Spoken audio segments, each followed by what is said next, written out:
많은 열왕들의 역사를 읽으며 믿음의 삶을 이어가고 있습니다. 오늘 그 중에 최고로 충성하고 충실한 왕 히스기야 왕을 만나게 됐습니다.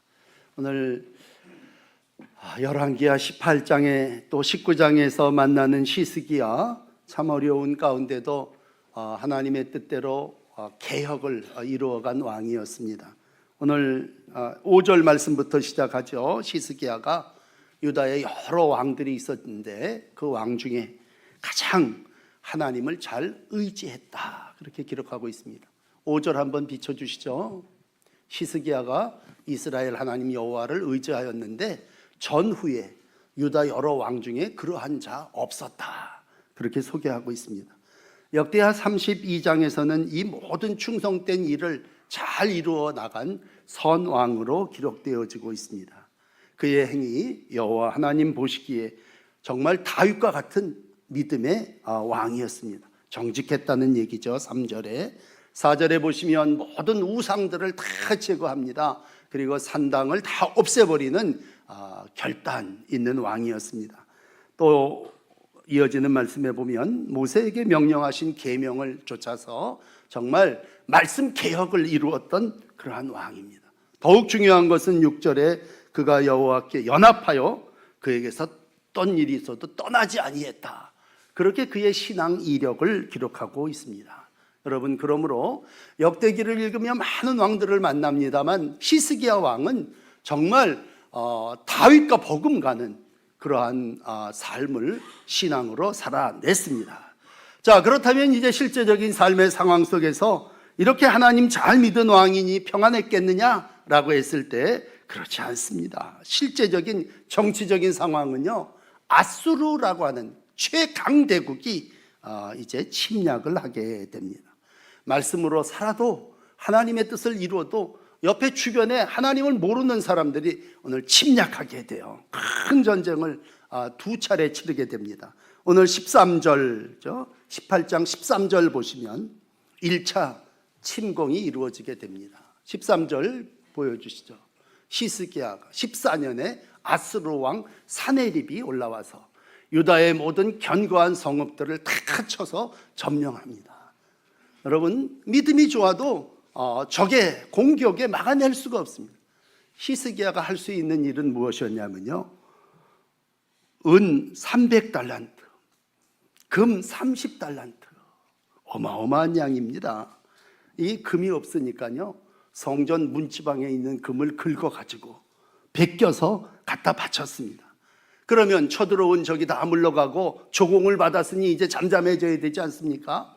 얼마 지나고 나서 두 번째 침략이 이루어지게 됩니다. 역시 대군을 거느리고 이번에는 납사게라고 하는 말 잘하는 장군이 함께하게 됩니다. 그리고 온갖 욕설과 조롱으로 항복을 요구하게 됩니다. 이 사네립의 침략은요, 이 이스라엘 역사 가운데, 유다 역사 가운데 굉장히 큰 전쟁이었습니다. 여러분, 그냥 얼핏 기억하시기를 옛날 생각해 하면 그래서 18만 5천 명이 죽었대, 그렇게 18만 5천 명이 산송장으로 나가버린 그런 큰 전쟁이었습니다. 그러나 이 전쟁의 역사, 오늘 우리가 이제 만나는데요, 여러분, 이 전쟁의 모습들을 이렇게 들여다보면 얼마나 중요했는지 오늘도 18장 19장에 또 이사야 36장 37장에 또 역대기에 아주 그 내용들이 잘 기록되어져 있음을 보게 됩니다. 이러한 삶의 자리에서 제일 먼저 행한 일은 오늘 이제 본문 들어왔습니다. 35절에 랍사게라고 하는 장군이 심리전을 펼치죠. 백성들을 향하여 말로, 야, 여호와가 예루살렘을 내 손에서 건지겠냐, 너희 신이 아무리 뛰어나고 너희들이 아무리 힘이 있다 할지라도 너희는 말도 몇 개 되지도 않는 그러한 민족인데 위에 하나님만 믿는다고 해서 지금 수만의 대군이 쳐들어와 있는데 너희가 그거를 어떻게 막을 재간이 있겠느냐. 사실 실질적으로 여러분, 힘이 없었어요. 유다는 전쟁할 줄 모르고 하나님만 잘 믿었어요. 그러므로 어려움이 있을 때마다 무슨 방법을 썼냐면요, 첫째는 애굽을 의지했습니다. 그때 이제 애굽은 좀 쇠락하는 나라였는데 애굽은 그러니까 랍사게가 그걸 보고 21절에 이런 얘기를 해요. 야, 네가 애굽을 의지했는데 애굽은 상한 갈대지팽이다. 갈대도 흐느적거립니다만 그것마저 상해 있다면 오늘 애굽이라는 나라는 지는 나라다. 우리 아수로 뜨는 나라인데 너가 판단을 정치적으로 잘못했지 어떻게 애굽에 가서 도움을 요청하냐? 맞는 말이거든요. 두 번째는 야, 너희가 하나님을 의뢰한다고 산당도 없애고 뭐도 없애고 다 없앴는데 야, 실질적으로 하나님이 너를 도와주겠느냐? 오늘 25절 같은 데 보면 이런 얘기예요. 야, 내가 여기 있는데 내가 여기 있는 게 하나님의 뜻이 아니고 이것을 멸하러 올라왔겠느냐? 여호와께서 나한테도 이 땅을 쳐서 멸하라 그랬더라. 여러분, 이 하나님을 모욕하는 말을 서슴지 않게 합니다. 그리고 마지막에 가서는 믿음 좋은 히스기야 왕, 그 왕도 너희들 의지하면 안 된다. 히스기야가 믿음은 좋지만 말이 있냐 칼이 있냐 싸움에 능하겠느냐? 모욕하게 됩니다. 그리고는 마지막에 가서 이제 전쟁의 심리는 반드시 이게 이어지죠. 그러니 싸우지 말자. 항복해라. 항복. 내가 먼저 배는 조공을 바치고 금 30달란트를 바쳐서 내가 봐줬는데 이번에 항복하면 내가 다 주겠다. 여러분 31절 왔는데 이 18장 31절에 보면 이런 얘기를 해. 항복하면 모든 걸 다 주겠다. 너희가 항복하면 지금 먹을 것도 없고 샘도 지금 다 막혔는데 항복하면 모든 것, 뭐 포도, 무화과, 꿀, 뭐 이런 것들 다 주겠다. 그리고 제일 중요한 건 물인데 자기의 우물에서 물을 마시게 해주겠다. 각각 포도, 무화과 마음껏 먹고 자기의 우물의 물을 마시게 될 거다. 그러니 항복하라 그런 얘기입니다. 여러분, 이 사내립의 꼬임, 이 말은요 포위된 백성들에게 실질적으로 아주 달콤한 뉴스입니다. 그러면서 이제 뒤에다 한술 더 뜨죠. 그러나 너희들이 만약 항복하지 않는다면 너희가 대소변을 먹게 될 거다. 자기 오줌똥을 너희들이 먹고 마셔야 되는 비참한 처지가 될 거다. 그러나 항복만 한다면 내가 풍요를 약속하고 행복하게 살게 해주겠다. 이게 이제 랍사게의 유혹입니다. 여러분, 오늘 이 삶의 자리에서 사람들은 말로 우리를 넘어뜨리죠. 처음에는 모욕도 했다가 또 달콤한 말로 끌기도 하고. 뭡니까? 사탄의 역사입니다. 사탄의 특징이 뭡니까? 그건 유혹하고 미혹하게 해서 넘어뜨리고, 사탄이라고 하는 말 자체가 참소하는 자 그런 뜻이에요. 나를 넘어지게 하는 자입니다. 그러니까 창세기 처음 인간을 만들고 나서 인간에게 뱀이 찾아와서 하와를 꼬실 때 뭐라고 얘기했냐? 오늘 랍사게가 이스라엘 백성에게 한 말하고 똑같습니다. 예수님이 40일을 금식하고 이제 공생애를 시작할 때 마귀가 와서 뭐라고 그랬습니까? 마태복음 4장 9절에 보면 금식하신 예수님을 향해서 세 가지로 유혹하는데 만일 네가 엎드려 경배하면 이 모든 것을 다 너한테 주겠다. 예수님 물론 이 말씀으로 물리쳐 주셨습니다만 우리가 살면서 첫 번째 참 많은 사람들의 말로 미혹당하고 마음 상하고 모욕하고 참 멸시를 당하는 그러한 삶을 살아나가고 있습니다. 여러분, 예수님도 뭐 다른 분 아니십니다. 예수님에게 있어서는 특별히 사역 중에 바리새인들이 그렇게 말로다가 예수님을 넘어뜨리려고 그랬습니다.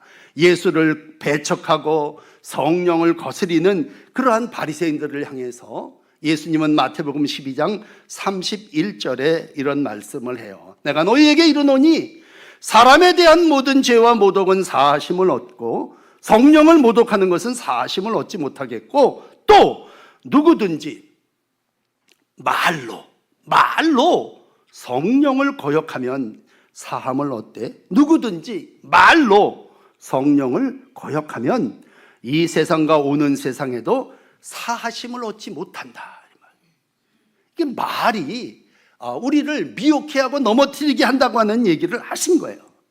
그러므로 예수님을 가장 가까이에서 모셨던 사도 베드로는 베드로전서 4장 11절, 14절 이런 부분 얘기를 해요. 고난에 대한 성도들의 모습을 이렇게 얘기합니다. 너희가 그리스도의 이름으로 치욕을 당하여 그리스도의 이름으로 모욕을 당하면 복이 있도하다. 영광의 영 곧 하나님의 영이 너희 위에 계심이라. 너희 중에 살인, 도둑질, 악행, 남의 일로 간섭하는 자로 고난을 받지 말려니와 만일 그리스도인으로 고난을 받으면 부끄러워하지 말고 도리어 그 이름으로 하나님께 영광을 돌리라. 그렇게 말씀하셨습니다. 그러므로 여러분, 이제 실제 우리의 삶에 들어와서 말로 모욕을 당하고, 누가 참 지난 주간에도 뒷담화 많이 합디다. 참 이런저런 말로 나를 모욕하고 넘어뜨리고 욕하고 참 힘들게 했어. 그런데 오늘 랍사개야. 그게 랍사개라고 하는 사람이 하나님의 사람들을 그렇게 말로다가 모욕합니다. 그건 여러분 하나님의 소리가 아니에요. 사람의 소리입니다. 가깝게는 사탄이 나한테 하는 소리입니다. 오늘 사탄의 소리에 귀 막고 하나님께 입 벌려 기도하시기를 축복합니다. 우리가 때로는 눈으로도 죄 짓지만요, 내 마음이 상하는 건 말 때문에 많이 상합니다.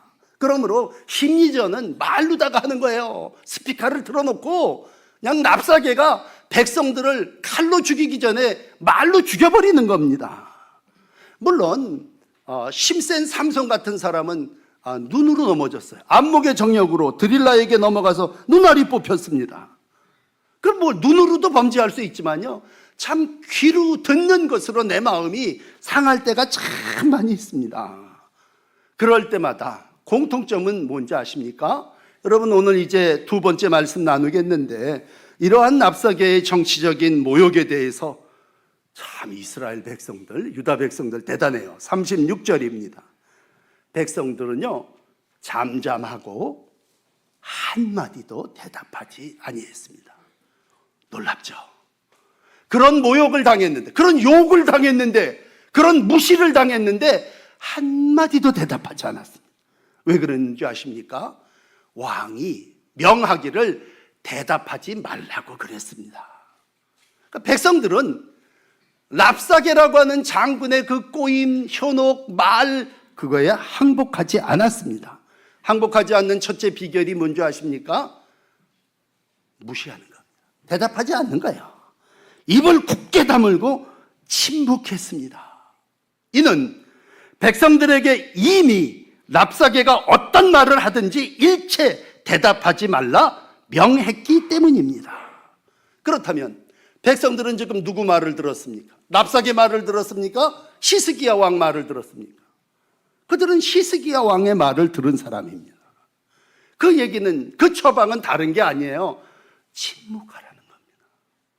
우리는 기본적으로 교회를 안 다니는 사람도, 교양을 많이 가지고 있는 사람은 말을 조심해요. 침묵이라는 말은요, 많은 말보다도 힘이 있습니다. 그리고 때로는 침묵이 훌륭한 답이 될 수도 있습니다. 누가 나를 이간질하거든, 여러분 삼자대면하는 것보다 침묵하는 것이 더 지혜로운 거예요. 왜?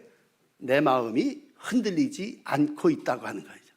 내가 팔랑귀가 돼가지고 입으로 금방 말을 한다면 그건 내 마음이 요동하고 있다는 거죠. 이건 성경책을 덮어놓고 세상 사람들도 자기가 관리 잘 되어지고 교양 있는 삶을 살면 될 수 있어요. 그런데 중요한 건 이제 분별력이, 여러 가지 꼬임과 유혹과 미혹된 말을 들을 때 영적으로 사단의 말이냐라고 하는 것을 분별하는 것이 성도의 지혜일진데, 오늘 여러분 단호하게 선언하는 것은 백성들은 마귀의 소리, 납사개의 소리를 듣지 않고 하나님의 말씀에 충실했던 히스기야의 말을 들었습니다. 그러므로 여러분을 축복합니다. 여러분 사단의 소리를 듣지 마시고 하나님의 말씀의 사람의 소리를 들으십시오. 내 감정의 기복이 어디에 좌우되느냐라고 했을 때 오늘 어떤 권사님의 말이 나를 지배할 수 없습니다. 하나님이 오늘도 우리 가운데 말씀하시고 내 마음을 주장하시는 줄 믿습니다. 오늘 첫사람 하와는요, 뱀이랑 너무 많은 말을 했어요. 뱀이랑 너무 많은 대화를 나눴기 때문에 오늘 그는 중앙에 있는 선악과를 따먹고 말았습니다. 한마디 하면 그냥 죄송합니다, 개무시해버리면 되는데 그걸 그냥 좋고 눈이 뜨고 뭐처럼 될 거라고 하는 막 이러니까 그 가모니설에 안타깝게도 하와가 넘어지고 말았습니다. 오늘 참 많은 왜곡된 소식들이 많습니다. 여러분 인터넷 시대를 같이 살아가면서 얼마나 많은 소리와 말들과 욕설과 그거 언제 다 일일이 응대하고 언제 다 변명하고 삽니까? 오늘 하나님의 백성들에게 내리신 말은 야, 한마디도 대답하지 말아라. 특별히 다니엘 기도회를 하며 신앙의 열매를 구하시는 사랑하는 성도 여러분들이요, 다니엘은 자신의 위기에 정말 자기가 죽은 상황이 됐어요. 근데도 창문 열고 그 사람들에게 자기를 변명하지 않았습니다. 예루살렘을 향하여 하나님 앞에 기도했습니다. 오늘도 하나님은 우리에게 잠잠히 기도할 것을 청하시고 있습니다. 역대하 32장을 읽어드릴게요. 똑같은 내용인데 시스기야가 사내립이 예루살렘을 치러 온 것을 보면서 백성들에게 한 말입니다. 읽어드릴게요. 역대하 32장 7절입니다. 너희는 마음을 강하게 하며 담대히 하고 아수르 왕과 그들을 따르는 온 무리로 말미암아 두려워하지 말며 놀라지 말라. 우리와 함께 하시는 이는 그와 함께 하는 자보다 크니 그와 함께 하는 자는 육신의 팔이요 우리와 함께 하시는 이는 우리의 하나님 여호와시라. 그러니 반드시 우리를 도우시고 우리를 대신하여 싸우시리라. 이렇게 말하매 백성들이 유다 왕 시스기야의 말로 말미암아 안심하니라. 그러니까 위기의 시대에 시스기야는 안심하는 말을 했어요. 사도 바울이 풍랑치는 정말 유라굴라의 그 14일 동안의 어려움을 겪고 있는 뱃사람들 속에서 오늘 하나님이 그에게 계시하시, 여러분이요 안심하십시오. 배는 깨지고 짐짝은 없어지지만 물질의 손해는 좀 있지만 생명에는 아무런 손상이 없습니다. 그게 뭐예요? 안심시키는 거 아니겠습니까? 오늘 이사야가 말합니다. 금년에는 스스로 난 것을 먹고 내년에는 이렇게 먹고 제3년에는 심고 거두며 포도원을 거기서 맺게 될 거다. 랍사개는 와서 너희들 항복하지 않으면 너 대변 소변 너희들 그거 먹고 살 거라고 얘기했지만 하나님의 사람 이사야는 희망을 선언하고 어떠한 적이 나를 에워싼다 할지라도 포도원을 심고 그 열매를 얻을 거라 말씀하셨습니다. 지혜가 뭡니까? 우리가 전도서에 보면 지혜에 대한 3장 7절은 이런 기록이 있습니다. 찢을 때가 있고 꿰맬 때가 있으며 잠잠할 때가 있고 말할 때가 있다. 그렇다면 어떤 때 말할 때 위로의 말을 해야 될 때고 안심시키는 말을 해야 될 때도 있을 것이고 어떤 때는 잠잠해야 될 때가 있다면 여러분 기도하는 때는요 세상을 향해서 나를 해코자 하는 사람들을 향해서 많은 말을 할 때가 아닙니다. 여러분 우리가 믿는 예수님이 마지막 십자가의 길을 다 가시면서 형식적인 재판을 받잖아요. 빌라도가 신문을 합니다. 마태복음 27장 13절에 빌라도가 이르되 그들이 너를 쳐서 얼마나 많은 것으로 증언하는지 듣지 못하냐?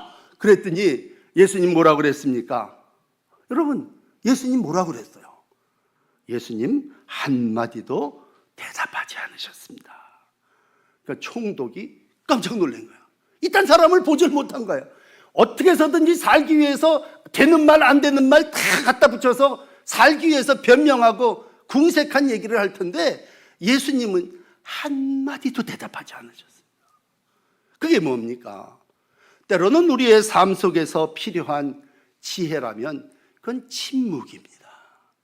그러므로 사랑하는 성도 여러분 지난 주간에 누구로부터 욕설, 또 어려운 말, 모욕 이런 것들을 당하셨습니까? 오늘 말씀을 들으셨다면 침묵하십시오. 그 사람이 그런 거를 내가 그것 때문에 내 마음 상할 수 있고 내가 침묵하고 아무 대답도 아니하고 기도하라는 것이 오늘 히스기야의 삶의 모습입니다. 그럼 마지막 나 어떡하라는 거냐 이제. 나 입만 뻑 다물고 있으면 내가 어떻게 해야 되는 거냐. 오늘 특별히 이제 우리가 열매를 위한 다니엘 21일 기도회를 하기 때문에 본문을 19장 1절까지 끌어내렸습니다. 이제 내일 읽겠습니다만 19장 1절 보십시오. 오늘 어떤 모습으로 침묵하며 응대했습니까? 랍사게의 말을 전해 들은 히스기야 왕은 오늘 그의 태도가 우리의 모습인데, 돈으로 해결할 수 없었으니까, 애굽이 해결할 수 없었으니까 이젠 끝이냐? 아니죠. 옷을 찢고 굵은 배를 두르고 성전에 들어가게 됩니다. 여러분 상상해 보십시오. 지금 뺑 둘러 18만 5천 명의 군대가 둘러 진쳐 있는데 하나님의 사람 히스기야는 이 상황을 어떻게, 무엇으로 극복했느냐? 첫째는 옷을 찢었습니다. 자신의 상황을 표현하는 일 중에 옷 찢는 일만큼 더 절박하고 간신한 일이 어디 있겠습니까? 굵은 배를 둘렀다니. 배 뭡니까? 죽음입니다. 죽음. 누가 죽었을 때 입는 옷이 배 옷 아니에요. 오늘 그는 옷을 찢고 굵은 배를 두르고 그의 걸음을 성전으로 옮기게 됩니다.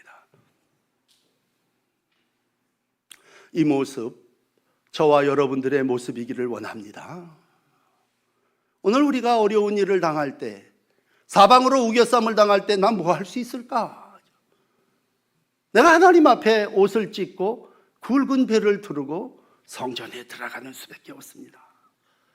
두 번째, 오늘 그가 한 일은 19장 넘어와서 2절입니다. 아모스의 아들 선지자 이사야에게로 자기의 부하들을 보내서 이 사정을 다 아뢰게 합니다. 지금까지 이렇게 전쟁의 위기를 당하고 있고 어려움을 당하고 있습니다. 형편을 다 아뢰게 합니다. 여러분, 전에는 믿음이 좋았지만 돈으로 조공을 바치기도 했고 애굽을 의지하기도 했습니다. 그런데 이번에는요, 이게 돈으로도 안 되고 힘으로도 안 되는 거예요. 그럼 뭘 해야 합니까? 천상 하나님의 사람을 의지하는 수밖에 없는 거야. 그러니까 하나님의 사람에게로 보낸 거야. 저는 사실 이사야 어떤 사람입니까? 무기가 있는 사람입니까? 이사야가 무슨 군인을 거느리고 있는 장군입니까? 근데 오늘 이사야에게 사람을 보내서 전후 사항을 쭉 설명합니다. 오늘 마지막 3절까지 왔습니다. 19장 3절입니다. 부하들이 가서 이사야에게 말합니다. 저희가 이사야에게 이르되 히스기야 왕의 말씀이 오늘은 어떤 날입니까? 환난, 징벌, 모욕의 날이라. 표현을 이렇게 하네요. 아이가 임신하였으나 해산할 힘이 없도다. 오늘 내가 당하는 이 모욕, 내가 당하고 있는 이 수치, 내가 당하고 있는 이 모든 곤란함, 꼭 아이 뵌 여자가 아이를 지금 막 낳으려고 그러는데 힘을 못 써서 지금 못 낳는 거와 똑같다는 얘기죠. 무슨 얘기입니까? 힘 좀 써달라는 거죠. 산모가 애 낳으려는데 진통은 하는데 이젠 힘이 없어 죽게 됐으니 오늘 같이 베옷을 입은 장관들 다 쫓아가서 엄마도 살려주시고 아기도 좀 낳게 해주십시오. 이사야 선지자를 찾아가서 오늘 자신의 상황 파악을 그대로 보고하게 됩니다. 그런데도요, 상황은 안 바뀌어요. 다 쳐들어와서 이제 금방 마지막 최후의 통첩인 편지를 보내게 됩니다. 그리고 이어지는 19장 14절을 읽어드릴게요. 히스기야 왕은 이 글을 싸가지고 사자의 손에서 편지를 받아가지고 그걸 가지고 다시 여호와의 성전에 올라갑니다. 그리고 참 놀라운 건요, 히스기야가 그 편지를 하나님 앞에 펼쳐놓습니다. 여호와 앞에 펴놓습니다. 무슨 그 편지의 내용은 뭐 어떤지 모르겠습니다만 이기게 해달라는 기도가 아니에요. 아스르를 물질러 달라고 하는 기도가 아니에요. 이어지는 15절에 보시면요, 이스라엘의 하나님, 천하 만국 홀로 영광 받으시는 아버지, 주께서 이 천지를 창조하셨나이다. 그리고 히스기야는요, 이 상황에서 신앙 고백을 하고 있습니다. 야, 여기서 정말 기도의 내용이 뭘까 되게 궁금했는데 날 모욕하는 저놈을 벼락을 내려달라는 기도가 아니올시다. 하나님을 향하여 그는 신앙을 고백합니다. 그리고 그 하나님은 천지 만물의 주제이심을 고백합니다. 놀라운 건요, 하나님이 이 히스기야의 고백을 들으시고 예루살렘을 사랑하셔서 유다를 지켜주시고, 뭐 이어지는 내용이 이제 20장까지 이어집니다만 18만 5천 명이 말 그대로 송장돼 버립니다. 여러분, 중요한 건 20절입니다. 19장 20절. 이스라엘의 하나님 여호와의 말씀이 네가 아스루 왕 사네립 까닭에 내게 기도하는 것을 내가 들었노라. 다니엘 20일 기도회를 하며 오늘 하나님 앞에 기도하시는 사랑하는 여러분, 여러분이 기도하는 것을 하나님이 들으십니다. 하나님이 왜 히스기야 왕 기도만 내 기도도 들어주신다. 믿음의 기도를 드리십시오. 절박하게 우겨쌈을 당한다 할지라도 오늘도 그곳에서 오늘도 하나님은 내가 네 기도를 들어. 히스기야의 기도를 들어주신 하나님이 여러분 한 분 한 분의 기도에 응답하실 줄 믿습니다. 그게 뭐 육신의 질병입니까? 20장 1절 보면요, 이 히스기야 왕은요 국가적인 어려움도 당했지만 개인적으로 죽을 병에 걸렸어요. 20장 1절에 보시면 병에 걸려 죽게 됩니다. 근데 이때는요 이사야도, 아모스의 아들 이사야도 이렇게 얘기합니다.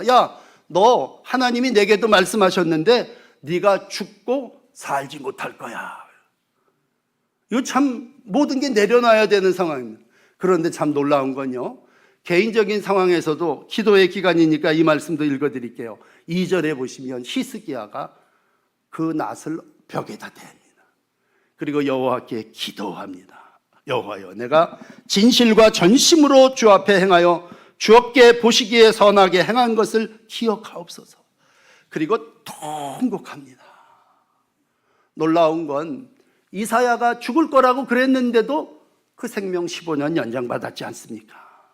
그 내용은 똑같아요. 20장 5절에도 내가 네 기도를 들었고 이번에는 더하기 네 눈물도 봤다.